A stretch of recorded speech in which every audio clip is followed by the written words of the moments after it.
네, 큐브의 두 번째 키워드는 누가라는 키워드를 가지고 왔습니다. 네, 서울의 한 아파트에서 새 모녀를 살해한 피의자가 신상 공개됐습니다. 만 24세 남성.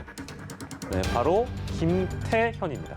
신상이 공개되자 김태현은 취재진에게 연신 죄송하다, 반성하다 이런 심경을 밝혔는데요. 이런 태도와 다르게 그의 범행 수법은요, 매우 지금 언급하기도 참 그렇습니다. 예, 계속해서 두 분과 함께 짚어보도록 하겠습니다. 이 신상 공개 조건이라는 게 있는데 그 만장일치로 이 신상 공개를 결정한 거 보면 그만큼 뭐 어떤 이 근거가 충분하다 이렇게 봐야 되겠죠? 일단은 피해자가 3명이나 발생한 강력한 범죄일 뿐만 아니라 굉장히 수법도 잔혹하다라고 알려지고 있고 특히 유죄의 증거가 명백한 사건이고요. 국민적인 관심도 많아서 알 권리를 충족시키기에 충분한 근거가 있기 때문에 만장일치로 신상 공개가 됐다라고 말씀드릴 수 있고요. 특히 우발적인 살인이 아니라 계획적인 범죄라는 점에 있어서 더 그 비난 가능성이 높은 사건입니다. 노원의 새 모녀 3명을 살해한 사건이고요. 얼굴이 공개됐는데 저 얼굴은 이제 증명사진 형태로 신상이 공개되고 이름이나 나이 등이 공개됐는데 예. 검찰에 이제 송치될 때 현재의 모습대로 마스크를 벗긴 상태에서 얼굴이 전부 공개될지는 좀 지켜봐야 될 것으로 보입니다. 방역 지침도 위반해서는 안 되기 때문인데요. 예. 최근에 이렇게 한 자리에서 3명을 살해했던 강력범죄가 있었는가 그 잔혹성이 놀라운 사건입니다. 예, 앞서 좀 언급해 주신 그 증명사진 부분이 있잖아요. 증명사진을 공개한 특별한 이유가 있는 거예요, 그러면? 보통은 이제 증명사진으로 할 수도 있고 얼굴을 공개할 때 다른 사진으로 공개하거나 특히 그 뭐 경찰에서 찍은 사진 이런 것들을 공개하기도 하는데 네네. 아무래도 수사기관에서 현재는 마스크를 쓰고 있다 보니까 얼굴을 직접적으로 예. 이제 촬영한 사진본이 없어서 별도로 확보한 증명사진으로 얼굴을 공개한 것으로 보이는데 좀 옛날 사진으로도 보여서 현재 모습을 궁금해하시는 국민들도 많습니다. 알겠습니다. 자, 그러면 김태현은 어떤 사람인가 이 점을 저희가 좀 볼 텐데 범행 전에요 휴대전화로 급소를 검색했다. 이거는 그러니까 뭐 이제 저희가 범행 수법을 방송에서 어떻게 언급하기는 좀 곤란한 부분도 있습니다만 어쨌든 치밀하게 계획하에 이런 범행을 저질렀다고 볼 수 있는 근거 중에 하나겠죠? 본인은 화가 나서 우발적으로 이제 범행을 한 것이지 계획 범죄는 아니라고 주장을 하고 있지만. 예. 계획 범죄라고 볼 만한 증거들이 굉장히 많습니다. 첫 번째는 이렇게 말씀하신 것처럼 빨리 죽이는 뭐 급소 이런 것들을 검색한 정황도 있지만 오늘 새로운 보도에 따르면 이 집에 찾아가기 전에 큰딸의 단골 PC방에서 30분간 체류하면서 그 PC를 이용하지 않고 대기했던 정황이 있거든요. 큰딸이 아마 올 것을 기대하고 기다렸을 가능성도 있어서 사전에 범행한 정황으로 이제 하나 볼 수 있는 것이고요. 또 다른 그 계획 범죄의 정황은 흉기를 휴대하고 있었다는 겁니다. 미리 준비했다라는 점에서도 계획적 범행이고 이 자택 침입 전에 이제 옷을 준비했다라는 것도 마찬가지고 특히 이 집을 들어갈 때 거짓말로 들어가지 않았습니까? 이 물품을 배달하는 기사다라고 속여 침입한 점에 비추어 봐서는 전후 과정을 도저히 우발적 범행이라고 참작해 줄 사건은 아닙니다. 예.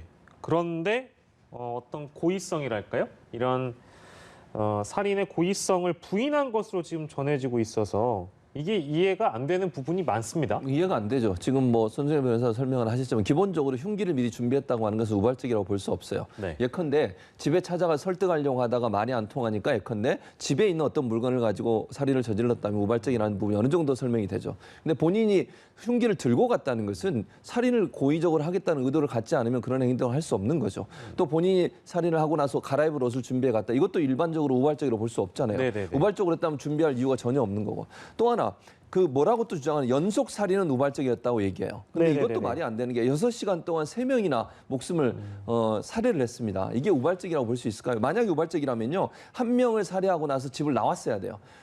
나중에 가족들이 돌아올 때를 계속 기다리잖아요. 큰딸이 올 때까지 계속 기다리면서 동생을 먼저 살해하고 어머니를 살해하고 그리고 세 번째 이제 타겟이 본인의 입장에서 타겟이 된 그 여성을 살해한 건데 이렇게 된다면 6시간 동안 3명을 살해할 정도라고 하면 의도적으로 계획을 가지고 가지 않았다면 이런 행동을 할 수 없다. 그리고 그곳에서 또 3일 동안이나 함께 있었어요.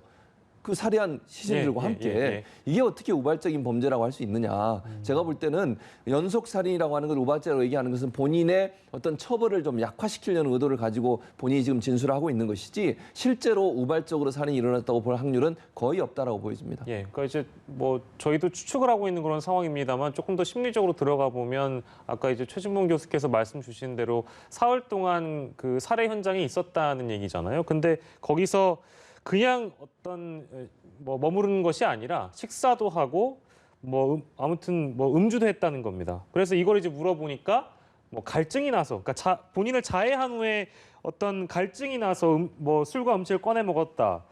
이거는 더 충격적인 것 같아요. 그렇죠. 네. 그러니까 일반적인 사람이 생각하는 행동하고 전혀 다른 행동이에요. 그러니까 그래서 사이코패스적 성향이 있지 않느냐. 즉 전문가들은 사이코패스 성향을 어떻게 보면 남의 고통을 공감하지 못하는 걸 사이코패스적 성향이라고 그래요. 그러니까 어떤 사람이 내가 어떤 행동을 했을 때 그 사람이 받을 상처를 공감하지 못하는 상황.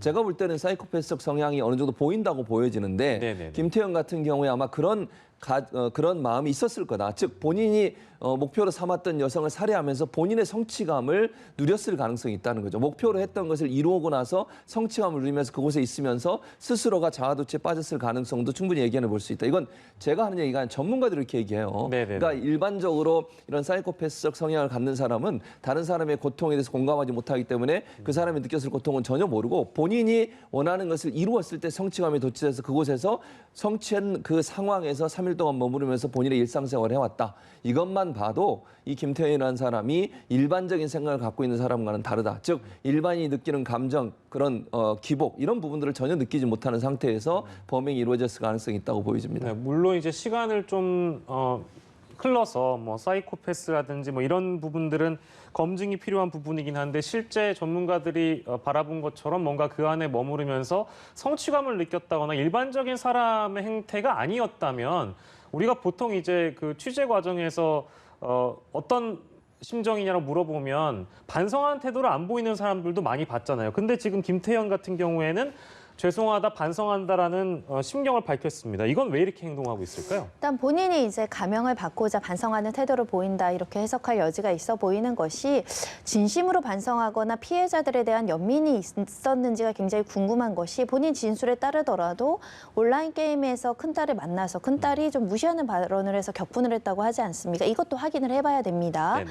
허위 주장일 가능성을 배제하기 어려운데 그래서 본인이 집요하게 스토커적인 행동을 하면서 따라다니고 공격적이고 위협적인 발언들을 해왔거든요. 그런데 살인까지 나왔고 나아가서는 본인을 공격하지 않았던 그 큰딸의 동생이나 어머니까지 살해할 정도로 분노가 생길 만한 일은 없었거든요. 그런 면에 있어서는 어떤 타인의 아픔이나 공감이나 이런 것들이 조금 현저하게 결여된 사람 아닌가. 지금 나오는 반성합니다라는 태도로 진정하게 우리가 받아들여줄 수 있는가에 대한 고민 한번 해볼 여지가 있지 않을까 생각이 들고요. 네. 특히 3명을 살해하는데 시간적 간격이 있었던 상황이다. 그것을 사실은 본인이 감내하면서 그 현장을 지켰던 것만으로도 보통 사람들은 할 수가 없는 거죠. 지금 범죄 전과 관련해서도 좀 나오고 있는데 2019년에는 성폭법상 성적 목적으로 다중이용 장소를 침입한 전력이 있다는 것이고요. 작년 6월에는 정보통신망법에 불안감 조성 행위의 전력이 있었다는 겁니다. 내재화된 폭력성과 성적인 어떤 욕망이 있었던 사람으로 추정이 됩니다. 네.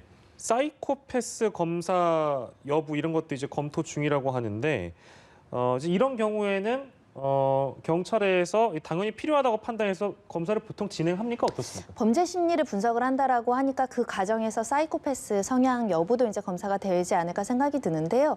일단 전문가들은 굉장히 집요한 사이코패스 가능성이 높다 이렇게 지금 전망하고 있는 상황이고 일반적인 또 범죄의 행동 패턴과 또 상당히 다를 뿐만 아니라 동창생들의 전원이 있는데 잘 놀다가 장난을 치다가 갑자기 사소한 일에 격분해서 화를 내는 친구였다라는 기억이 지금 진술되고 있고 뜬금없이 화를 내서 무서웠다. 그리고 너희 집에서 잘 수 있느냐. 오랜만에 연락해서 오늘 너희 집에서 자도 되냐 이렇게 부담을 주는 친구였다라는 기억들이 나오고 있어서 일반인들이랑은 조금 다른 성향을 가지고 있었던 것은 조금 예상해 볼 여지가 있는데 그럼에도 불구하고 예를 들면 굉장히 사람의 신체를 공격한 범죄 범죄 전력은 없거든요. 네. 그런데 사람을 3명이나 살해할 정도로 잔혹성을 보인 그 심리 분석은 꼭 필요해 보입니다. 예, 알겠습니다. 이제 그 부분을 좀 기다려봐야 될 것 같고요. 마지막으로 이 사건의 경우 이제 스토킹 범죄로 예상이 된다는 점에서 지금 신상 공개를 촉구하는 국민청원은 25만 명을 넘어선 상황입니다. 그래서 동의를 받기도 했고요. 이런 어떤 신상 공개 결정이라는 것이 스토킹 범죄에 과연 경종을 울릴 것인가 그 부분을 짚어보도록 하겠습니다. 계기가 될 수 있을까요, 최 교수님? 계기가 될 수 있다고 보여집니다. 왜냐하면 신상 공개라고 하는 것은 뭐 범죄를 저지른 사람이 외부에 본인의 얼굴을 공개하는 거잖아요. 그랬을 때 압박감이 생길 수 있죠. 내가 스토킹을 했을 때 이게 범죄가 되고 그렇게 돼서 본인의 얼굴이 나오게 되면 본인이 스스로가 창피함을 느낄 수 있지 않겠습니까? 이게 어느 정도 범죄를 좀 줄일 수 있는 하나의 계기가 될 수 있다고 저는 봐요. 그래서 신상 공개는 물론 철저하게 잘 준비해서 해야 됩니다. 이게 잘못된 신상 공개가 되지 않도록 해야 되고요. 그리고 제2, 제3의 피해가 나오지 않도록 해야 되겠지만 그럼에도 불구하고 신상 공개를 통해 스토킹 범죄에 경종을 울릴 수 있는 계기는 될 수 있기 때문에 25만 명이나 동의를 했어요. 그런 차원이라고 하면 스토킹 범죄에 경종을 울리기 위해서라도 신상 공개는 스토킹 관련해서는 적극적으로 검토하는 쪽으로 방향을 잡아야 되지 않을까 그렇게 예상이 됩니다. 네, 알겠습니다. 오늘 두 가지 사건을 만나봤습니다. 손정혜 변호사, 최진봉 성공회대 교수와 이 시간 함께했습니다. 두 분 고생하셨습니다.